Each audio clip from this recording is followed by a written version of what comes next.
एक भक्त था, वो खूब खाता था, खूब खाता था, इतना खाता था कि उसके घर वाले उसको भगा दिए।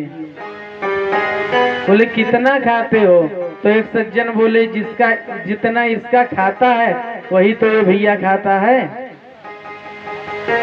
कोई भी अपनी भूख से अधिक नहीं पाता, किसी को 2 रोटी का, किसी को 4 का। घर वाले भगा दिए तो जाकर के मंदिर के पास बैठ गया। वहां पर कुछ संत और महात्मा आए, तो महात्मा होते ही हैं अट्टे कट्टे। तो जब महात्मा जी को देखा तो जाकर के पैर पकड़ लिया कि हे गुरुदेव, आप हमको अपना चेला बना लीजिए। बोले बन जाओ, क्या करना है?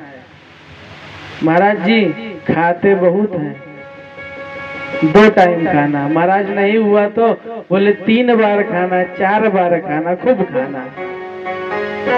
अच्छा करना क्या है महाराज जी?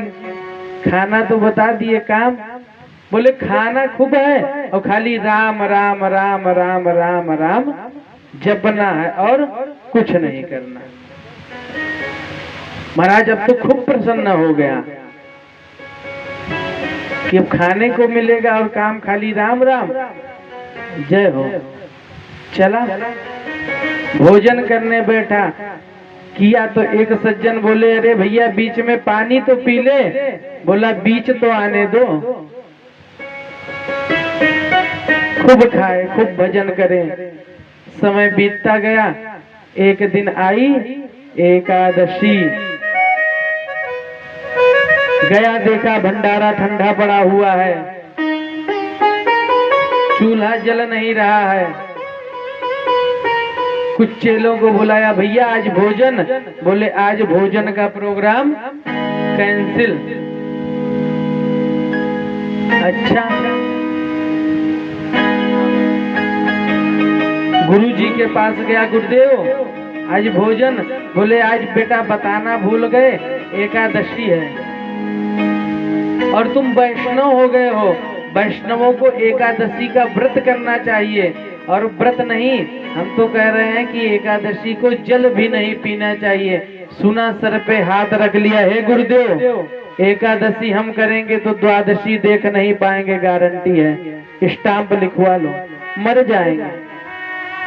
जब से होश संभाले हैं तब से बिना भोजन के रहे नहीं। एक दिन में 4-4 बार, 5-5 बार खाते, और आप कह रहे हैं व्रत रहो। अच्छा ठीक है बेटा बना लोगे, मरता क्या ना करता। महाराज कभी बनाया तो नहीं हूं, लेकिन दो, आज पहली बार ट्राई करूंगा। गुरुजी ने दे दिया राशन, लेकर के जाओ। और हाँ एक बात का याद रखना है। क्या गुरुदेव? भगवान को बेटा भोग लगा लेना। भगवान को बिना प्रसाद पवाए खुद प्रसाद नहीं पाते। पहुंचा, किसी तरह बनाया मोटे मोटे टिक्कड़, रोटी सब्जी बनाया, टिक्कड़ को रोटी को टिक्कड़ कहते हैं। बनाया, जैसे भोजन पाने चला, याद आ गया कि गुरुजी बोले थे भगवान को बुला लेना, भोग लगा लेना, तब पाना। हाथ जोड़ करके बुलाने लगा कि राजा राम आइए, प्रभु राम आइए, मेरे भोजन का भोग लगाइए। राजा राम आइए, प्रभु राम आइए, मेरे भोजन का भोग लगाइए। राजा राम आइए, मेरे राम आइए, मेरे भोजन का भोग लगाइए। राजा राम आइए, मेरे राम आइए, मेरे भोजन का भोग लगाइए। अब भगवान तो नहीं आए,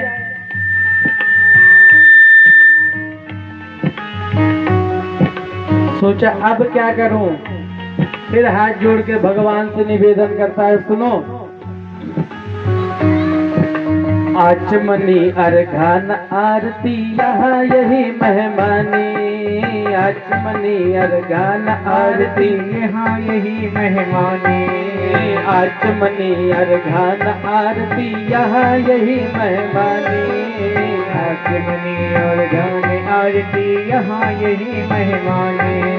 रूखा सूखा खाओ प्रेम से, रूखा सूखा खाओ प्रेम से, पियो नदी का पानी। राजा राम आइए मेरे राम आइए, मेरे भोजन का भोग लगाइए। राजा राम आइए मेरे राम आइए, मेरे भोजन का भोग लगाइए। भगवान नहीं आए। सोचे अब क्या किया जाए, भगवान तो आए नहीं। गुरुजी बोले थे भगवान आएंगे। फिर कहता है, देखिए अब जो शब्द बोला उस पे भगवान प्रसन्न होते हैं। क्या कहता है भगवान से हाथ जोड़ के, भूल करोगे यदि तज दोगे भोजन रूखे सूखे, भूल करोगे ये तज दोगे भूख रूखे सूखे, भूल करोगे यदि तज दोगे भोजन रूखे सूखे, भूल करोगे यदि तज दोगे भोजन रूखे सूखे।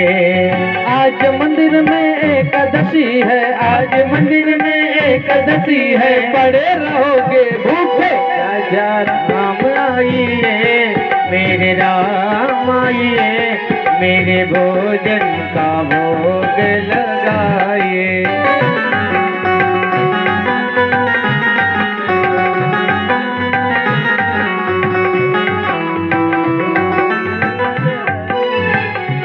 कहता है प्रभु,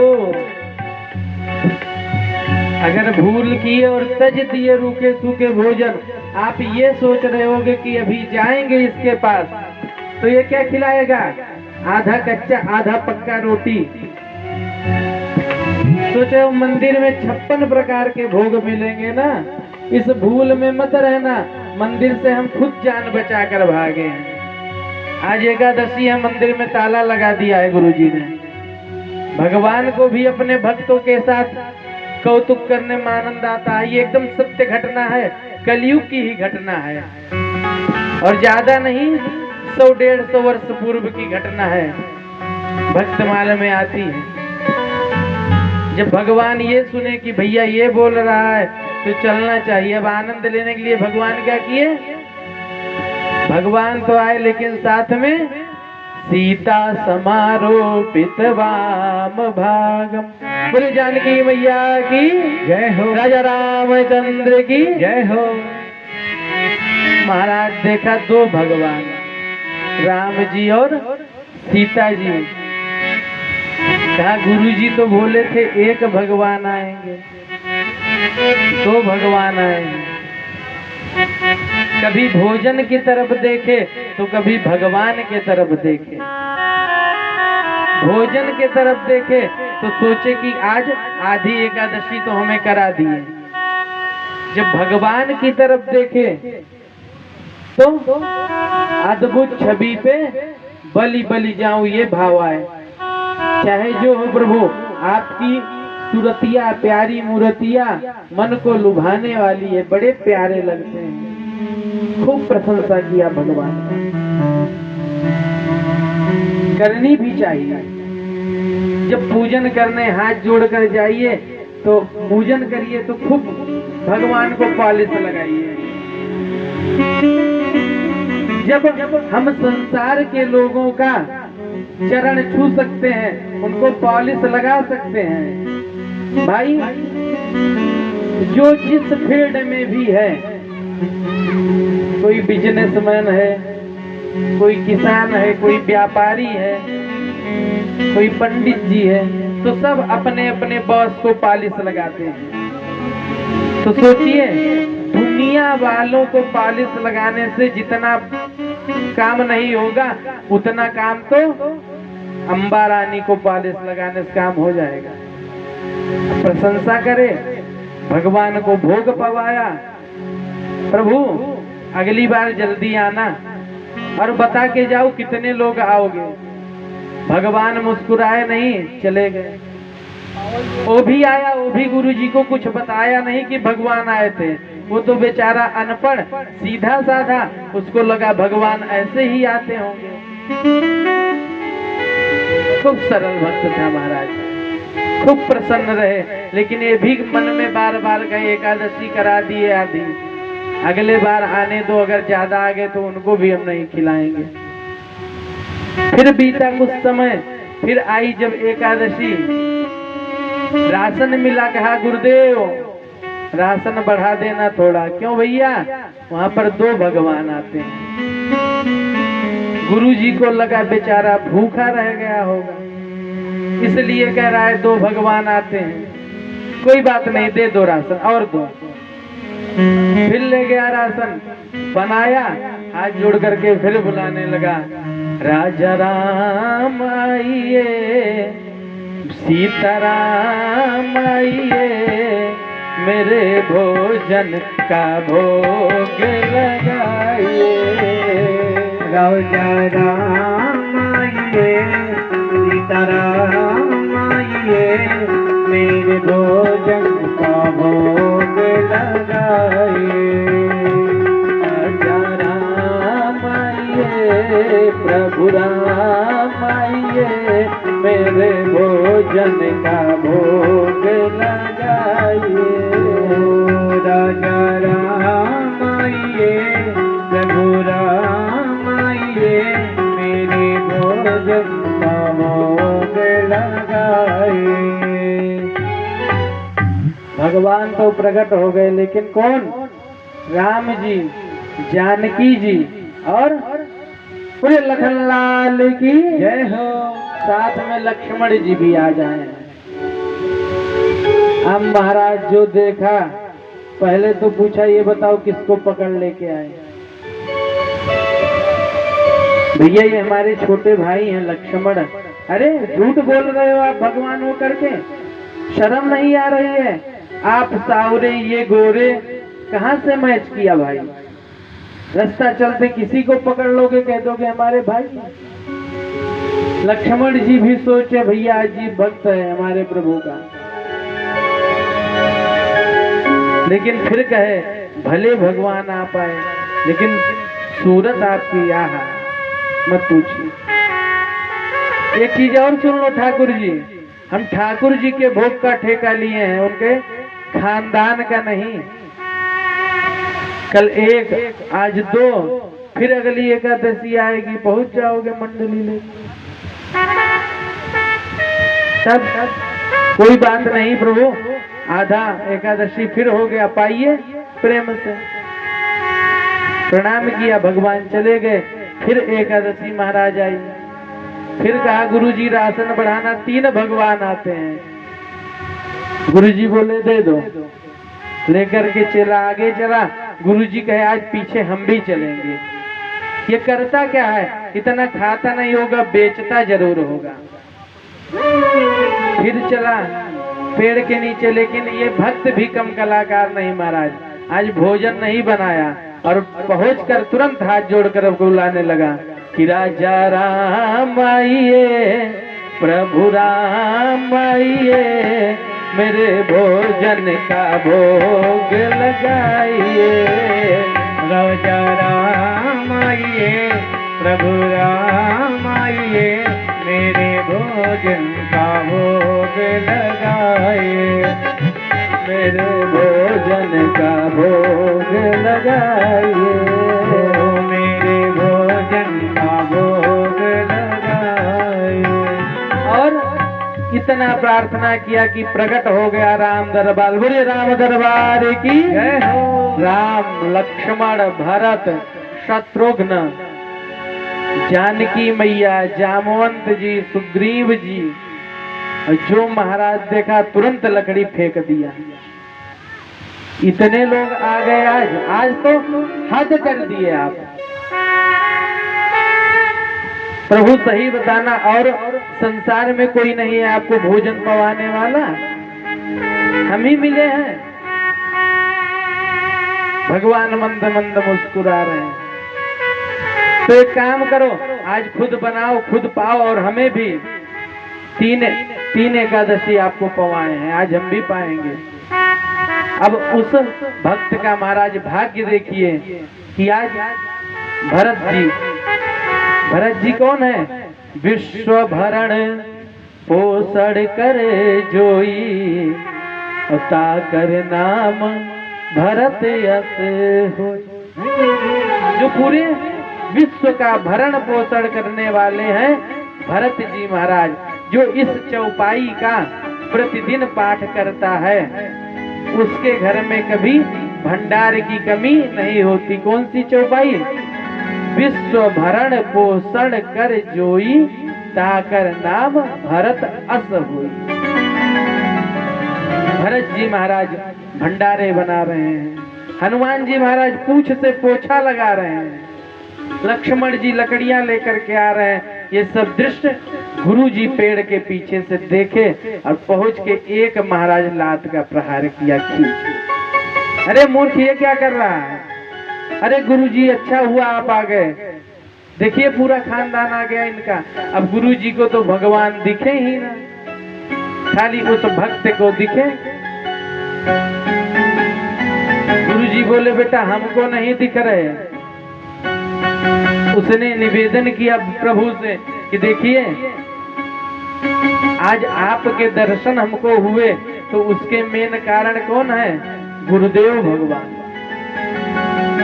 और जिनके कारण आपका दर्शन हमें हुआ, आज वही आपका दर्शन नहीं कर पा रहे हैं, ऐसा क्यों? वो तो हमसे ज्ञानी है, विद्वान है, समस्त वेद वेदांत की व्याख्या करने वाले हैं। भगवान कहते हैं देखो तुम्हारे गुरुजी विद्वान हैं, उसमें तनिक भी संदेह नहीं है, तो फिर महाराज दर्शन क्यों नहीं? बोले वो ज्ञानी है, विद्वान है, लेकिन भक्त नहीं है, सरल नहीं है। जब भगवान रामचरितमानस में भी वे कहते हैं क्या? निर्मल मन जन सो मोहि पावा, मोहि कपट छल छिद्र न भाव। जिस जन का मन निर्मल होगा वही हमें पा सकता है। 56 भोग लगा दीजिए, मन में श्रद्धा न आए, किसी जीव पर दया न आए, सब करना बेकार है।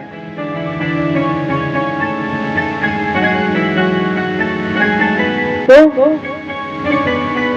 मन में अपने कभी भी मोह कपट छल छिद्र न भावा, अपने भीतर छल छिद्र कपट ईर्ष्या लोभ मोह काम क्रोध ये सब मत रखिए।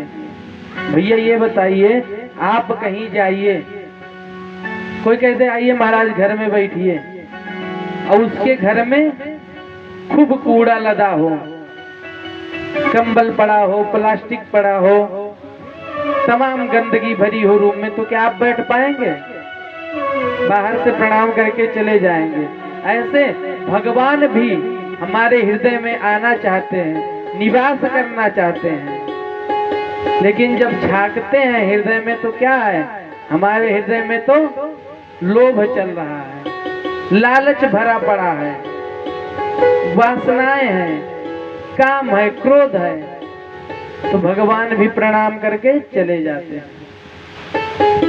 जिस भक्त के हृदय में भक्ति मैया विराजमान रहती हैं, जब आप घर को खूब सुंदर सजा दीजिए तो कोई आके देख के मोहित होकर रहने लगेगा। जब अपने मन के मंदिर को सजाइए, हालांकि थोड़ा बहुत कमी रह जाएगी तो उसको तो भगवान दूर कर देंगे, लेकिन कम से कम इतना तो घर को सजाइए कि अंदर तो एक बार आ जाएं।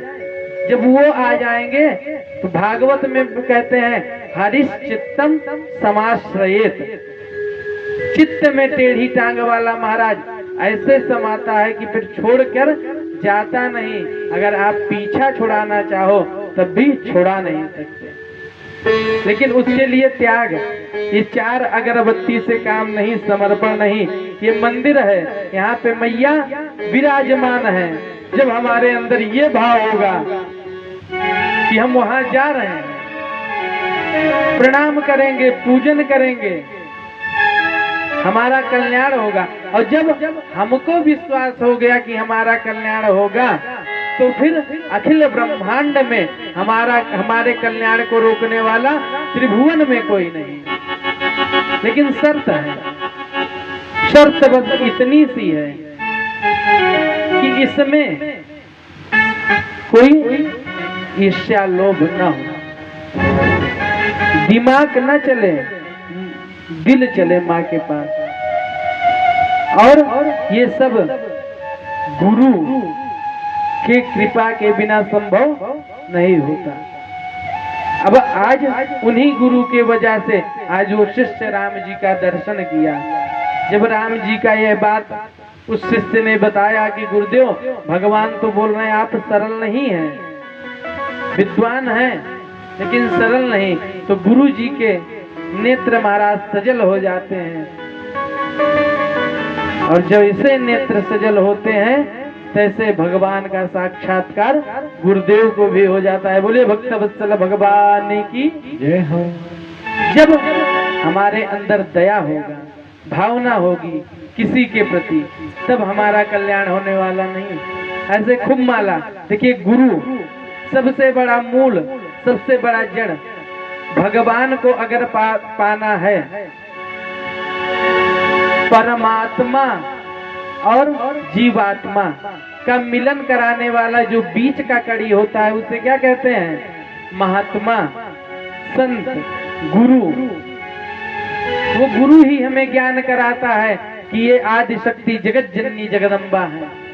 इनके आगे जब मत्था पटकोगे, जब रोओगे, तब जाकर तुम्हारा कल्याण होगा। लेकिन कब? जब हमको विश्वास होगा। विश्वासो फलदायक। अगर विश्वास नहीं तो महाराज साक्षात जगदम्बा आ जाए और आपका कल्याण करना चाहे तो जीवन में कल्याण नहीं हो सकता है। एकदम लिखित बात है, याद रखना। गुरु के बिना कोई भी संभव नहीं। जीवन में एक गुरु का होना बहुत अनिवार्य है। और गुरु भी कैसा हो? उस योग्य हो जो अपने तप के बल से हमारा कल्याण कर सके। ऐसा गुरु नहीं। आज तो कलयुग है महाराज। आज क्या है? गलियन गलियन गुरु।